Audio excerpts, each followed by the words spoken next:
I sat in the courtroom maintaining my composure while watching my ex-wife Samantha confidently address the judge.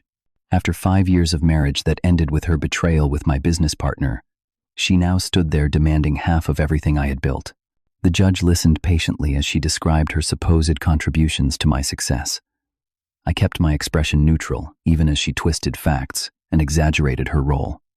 When it was my turn to respond, I calmly reached into my briefcase and pulled out a thick folder of documents. That was the moment her face went pale. Before I reveal what those documents contained that made my ex-wife look like she had seen a ghost drop a comment, letting me know where you are watching from. Hit that like button if you believe karma eventually catches up to those who betray others, and subscribe if you want more stories about justice being served when you least expect it. My journey with Samantha began long before that dramatic day in court. I am Barry Collins, 38 years old, and the founder of Nextech Solutions, a software company specializing in cybersecurity for small businesses. My path to success was neither quick nor easy. I started as a sales representative for a large tech corporation right after college, working 60-hour weeks and learning everything I could about the industry. By 28, I had saved enough money and gathered enough knowledge to venture out on my own. The first 2 years of Nextech were brutal, working out of my apartment, taking on freelance jobs to keep the lights on while developing my security software. The breakthrough came when I secured a contract with a regional bank that needed affordable security solutions. That first major client led to referrals, and slowly my one-man operation grew into a legitimate company with 20 employees. I met Samantha Williams at a business conference in Chicago where I was giving a presentation on cybersecurity for financial institutions. She approached me afterward with insightful questions and observations about potential vulnerabilities in typical security systems. Her intelligence and ambition were immediately apparent and undeniably attractive.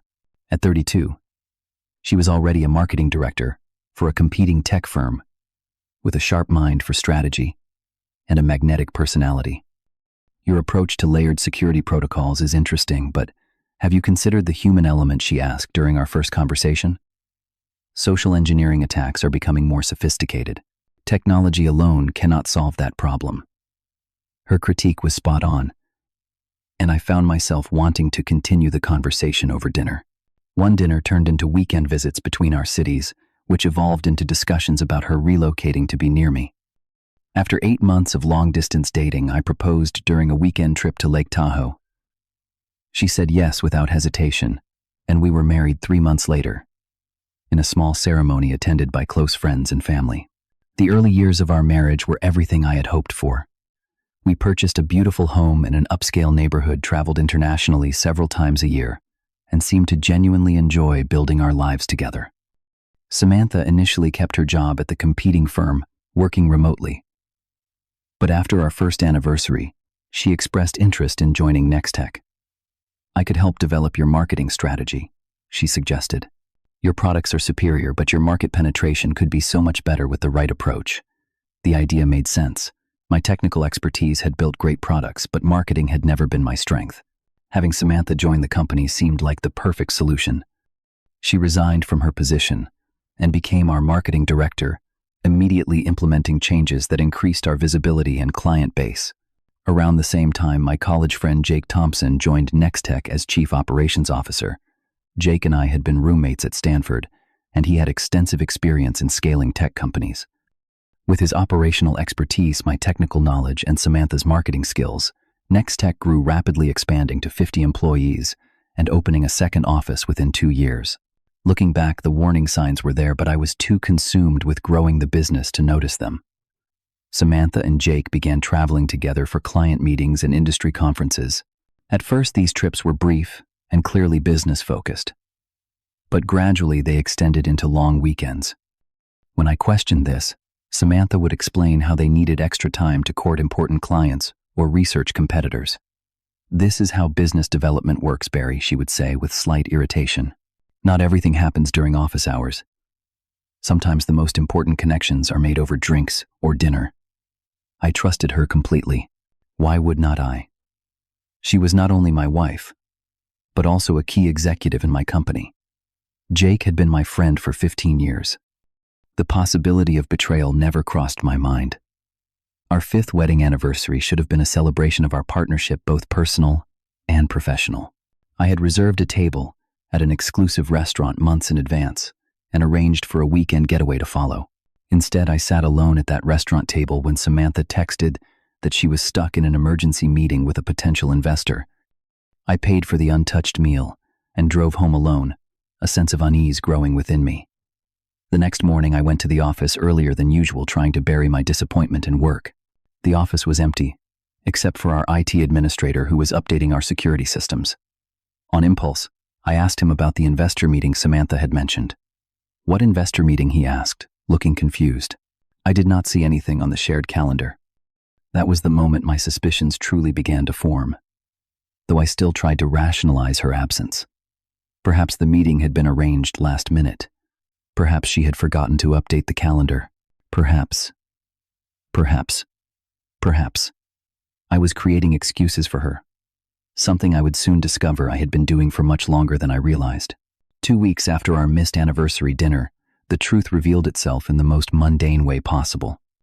I was working from home using the iPad that we kept as a shared device for household matters.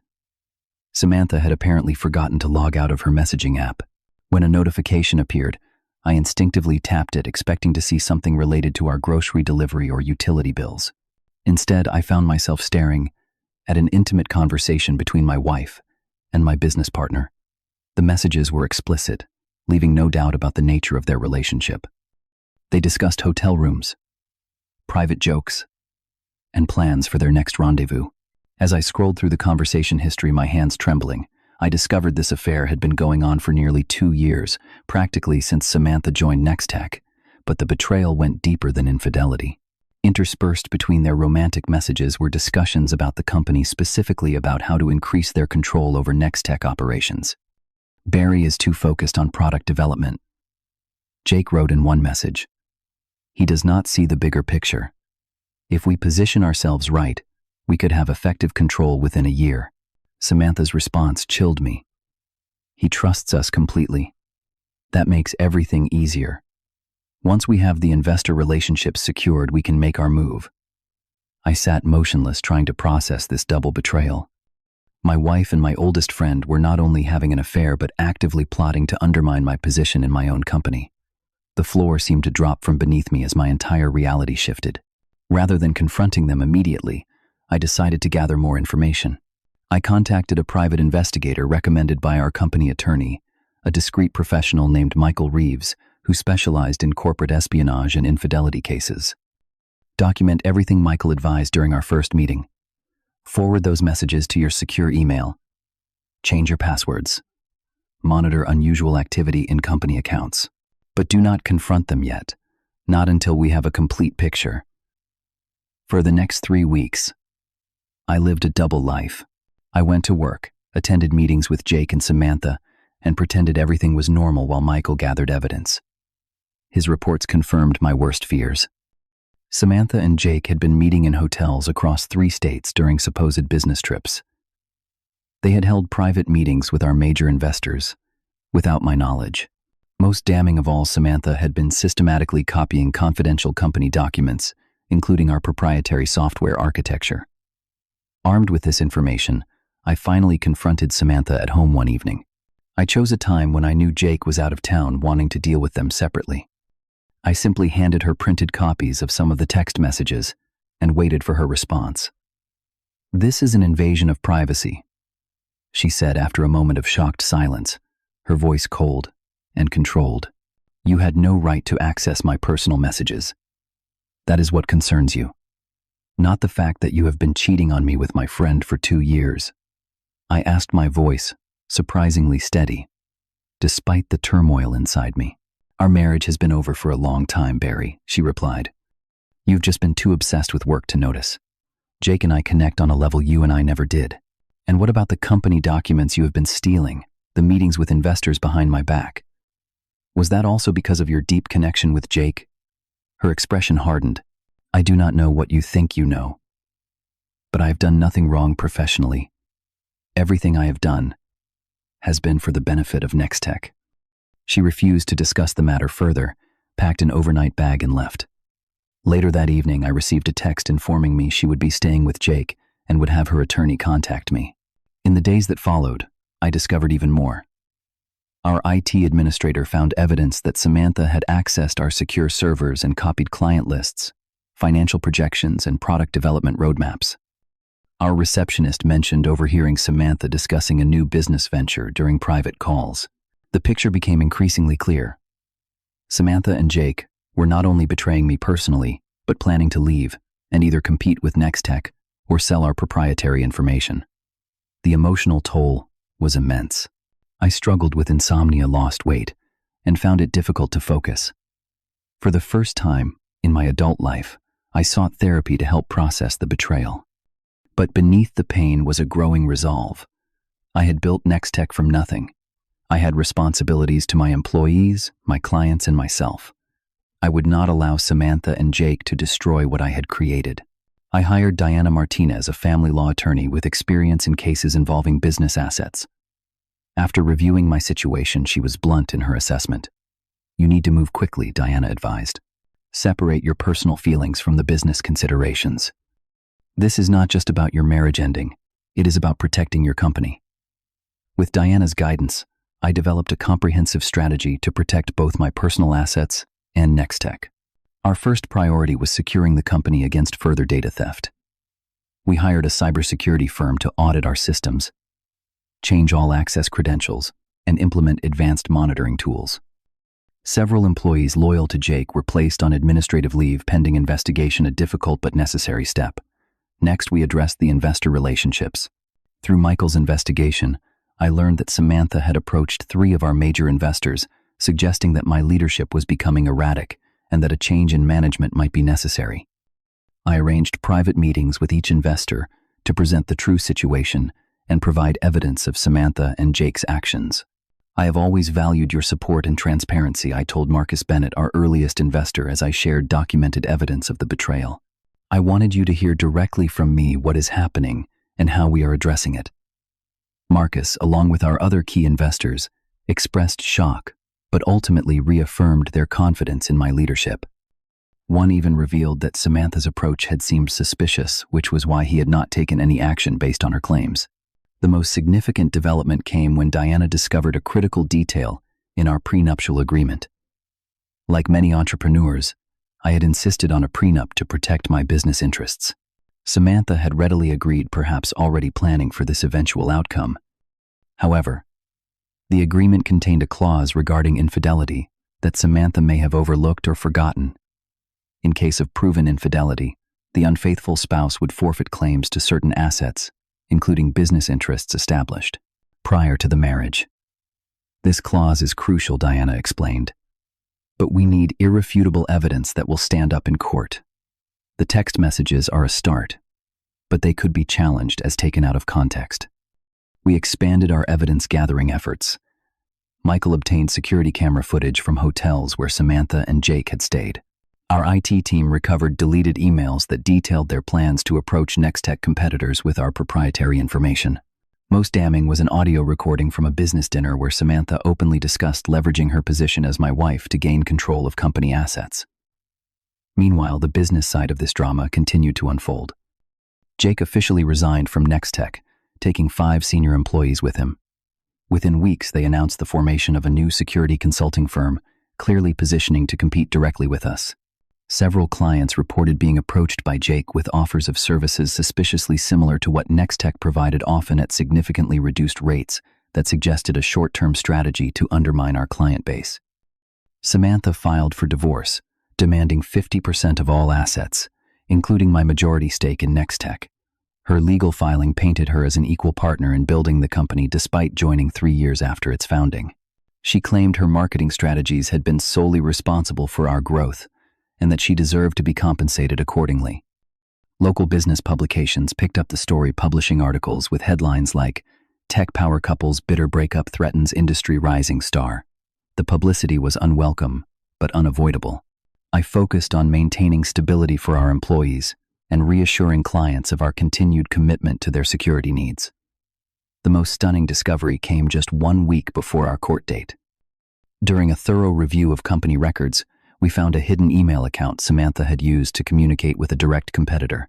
The emails detailed her offer to provide Nextech's client encryption protocols in exchange for a consulting contract and equity position after her departure. This was not just a betrayal of our marriage or my trust. It was potential corporate espionage that could have criminal implications. With this final piece of evidence, Diana assured me we were as prepared as possible for the upcoming court battle. "Stay calm, stick to the facts, and let the evidence speak for itself," she advised as we finalized our strategy. "This is not about revenge. It is about justice and protecting what you have built." The day of the hearing arrived with a tension that felt almost cinematic. The courtroom was smaller than I had imagined, with dark wood paneling and fluorescent lighting that gave everyone a slightly sickly appearance. Samantha arrived with her attorney, a well-known divorce lawyer named Richard Hoffman, who specialized in representing spouses of successful entrepreneurs. She wore a conservative navy dress and minimal jewelry, clearly aiming for a professional, sympathetic image. I nodded politely when our eyes met, but she quickly looked away. Jake was noticeably absent, though I had half expected him to be there for moral support. Later, I would learn that their relationship had become strained as the legal and professional consequences of their actions became clearer. Judge Patricia Watkins, a veteran family court judge known for her no-nonsense approach, called the hearing to order. Hoffman presented their case, first painting Samantha as an integral partner in both our marriage and business. "Your Honor, my client was not just a spouse, but a key architect of Nextech's success," Hoffman argued. "She abandoned her own promising career to help build Mr. Collins' company, contributing her expertise and connections. Under California law, her contributions entitle her to an equitable share of the marital assets, including the substantial value of Nextech Solutions." Samantha then took the stand, describing how she had sacrificed everything for the company's growth. She spoke about late nights developing marketing strategies, key client relationships she had cultivated, and how her innovative approaches had transformed Nextech from a small operation to a respected industry player. Barry was the technical mind, but I gave the company its voice and its reach. She testified, her voice confident. "Without my contributions, Nextech would be just another struggling startup." Throughout her testimony, she carefully avoided mentioning Jake or addressing the end of our marriage, focusing solely on her professional contributions. When she described creating our client acquisition strategy single-handedly, I had to force myself to maintain a neutral expression. Judge Watkins then asked me to present my response. Diana started by acknowledging Samantha's role at Nextech while clarifying the timeline. "Your Honor, there is no dispute that Miss Williams performed her job as marketing director. However, Nextech was a successful, profitable company for 3 years before she joined the team. More importantly, there are critical aspects of this situation that Miss DoMeToo.com Williams has omitted from her testimony." Diana then introduced our prenuptial agreement, highlighting the infidelity clause. Hoffman immediately objected, arguing that the clause was punitive and unenforceable under California law. "This is merely a distraction from the real issue of Miss Williams' rightful claim to marital assets," Hoffman insisted. "My client's personal conduct has no bearing on her professional contributions to Nextech." Judge Watkins reviewed the agreement carefully before responding. "I will consider the enforceability of this clause, but I need to understand the full context. Mr. Collins, do you have evidence supporting the infidelity claim?" This was the moment I had been preparing for. I reached into my briefcase and removed a carefully organized folder of documents, placing it on the table before me. "Yes, Your Honor, I do," I replied, my voice steady despite the pounding of my heart. Diana presented the evidence methodically. First, the text messages between Samantha and Jake, documenting not just their affair, but their discussions about taking control of Nextech. Then hotel receipts and security camera footage confirming their meetings on supposedly separate business trips. Next, the recovered emails revealing their plans to approach competitors and investors behind my back. As each piece of evidence was presented, Samantha's confident expression gradually faded. When Diana played the audio recording of Samantha discussing how to leverage her position as my wife to gain control of company assets, her face lost all color. But the final blow came when Diana presented the emails between Samantha and our competitor offering to sell proprietary information. Judge Watkins looked up sharply at this evidence, removing her glasses to stare directly at Samantha. Miss Williams, these allegations go beyond the scope of a divorce proceeding. If accurate, they could constitute corporate espionage and theft of intellectual property. Do you wish to respond to these documents? Samantha whispered urgently to her attorney, who then requested a brief recess.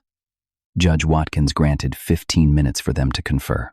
As they huddled in intense conversation across the room, Diana leaned over to me. They did not expect this level of evidence, she whispered. Hoffman is probably advising her to change strategies immediately. When the hearing resumed, the change in approach was dramatic.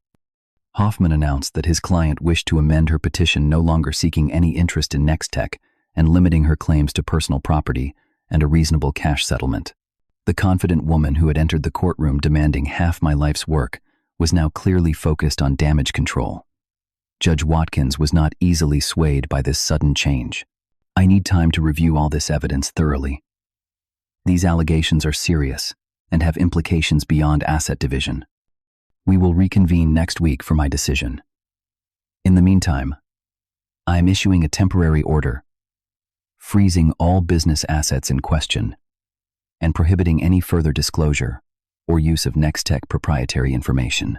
As we prepared to leave, Samantha approached me, speaking quietly enough that only I could hear. You did not have to take it this far, Barry. We could have worked something out privately. I looked at the woman I had once planned to spend my life with, feeling not anger but a profound sadness. This stopped being private when you and Jake planned to take my company, Samantha. I am just protecting what I built. She had no response to that, turning away quickly to follow her attorney out of the courtroom. As Diana and I gathered our materials, I felt a strange mixture of vindication and exhaustion. The battle was not over, but for the first time since discovering the betrayal, I felt confident that justice would prevail. The final hearing was scheduled exactly 1 week later. Judge Watkins did not waste time with preliminaries, addressing the court with the direct manner that had earned her reputation. After thorough review of the evidence presented, I have reached my decision, she began. The prenuptial agreement between Barry Collins and Samantha Williams is valid and enforceable, including the infidelity clause. The evidence clearly establishes conduct that triggers this clause. She continued, outlining her findings on each major point. The judge determined that Samantha had no claim to Nextech or its assets, as the company predated the marriage and the prenuptial agreement specifically protected it. Furthermore, her documented attempts to misappropriate company information constituted a breach of fiduciary duty that eliminated any claim she might have had to business assets acquired during the marriage. Miss Williams will retain her personal property and the accounts exclusively in her name, Judge Watkins concluded. However, she is ordered to return all company documents, devices, and information in her possession, and is prohibited from using any proprietary information obtained during her employment. This court will refer the evidence of attempted corporate espionage to the district attorney's office for review. I glanced at Samantha, who sat rigidly beside her attorney, staring straight ahead. Her composure remained intact, but the slight tremor in her hands revealed her distress. Hoffman looked equally displeased, having clearly expected to negotiate a more favorable outcome for his client. Outside the courthouse, Diana congratulated me on the outcome. This is as complete a victory as we could have hoped for, she said. Now you can focus on rebuilding without this hanging over you. The legal battle might have concluded, but the work of reconstruction was just beginning. In the weeks that followed, Nextech filed a civil suit against both Samantha and Jake for breach of contract and attempted misappropriation of trade secrets. Rather than endure another legal battle, they quickly settled, agreeing to non-compete clauses and returning all company materials. The business community's response surprised me. Rather than being deterred by the public drama, potential investors and clients seemed impressed by how I had protected the company. A venture capital firm that had been considering a modest investment now proposed a more substantial deal, citing my demonstrated commitment to corporate integrity as a key factor. We value leaders who stand firm when tested, explained the senior partner during our meeting.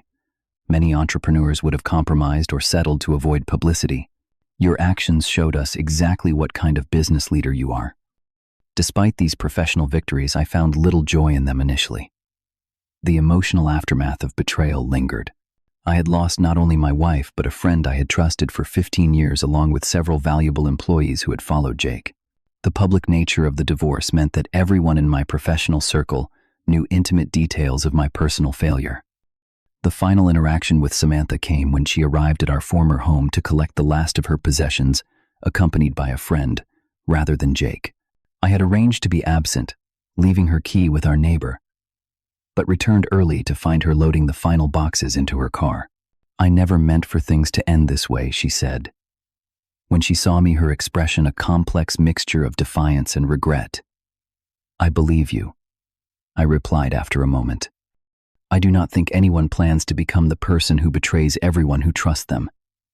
It just happens one small decision at a time."